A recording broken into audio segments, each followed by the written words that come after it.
आनंदाचे क्षण नेहमी शांततेत साजरे करा. आपल्या आनंदाचा गाजावाजा करू नका. जे काही खरेदी करायचं असेल ते खूप गाजावाजा न करता खरेदी करा. शांतपणे घरी आणा. कुणाशीही प्रेम त्याला न सांगता करा. प्रेमाची चर्चा करण्याची काहीच गरज नाही. आवडीच्या लोकांसोबतच जीवन जगा.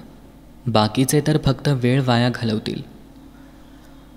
झालेलं नुकसान कुणालाही सांगू नका. चुपचाप सहन करा.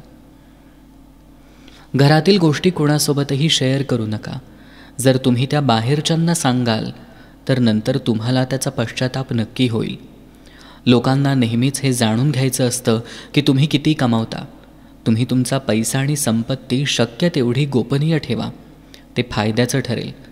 चार चौघात तुमचा कोणी अपमान करत असेल तर त्याचा तीव्र प्रतिकार करा. लक्षात ठेवा, तुम्ही तुमच्या अपमानाचं रडगाणं गात बसाल तर उठसूट कुणीही तुमचा अपमान करू लागेल.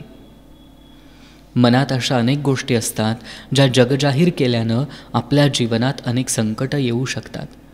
बुद्धिमान व्यक्ती तेच विचार बोलून दाखवतो जो त्याच्या हिताचे असतात. तुम्ही एखाद्या गुरूकडून दीक्षा घेतली असेल तर गुरूंनी दिलेला गुरुमंत्र कुणालाही सांगू नका. त्यामुळे त्या मंत्राचा तुम्हाला अधिक लाभ मिळेल.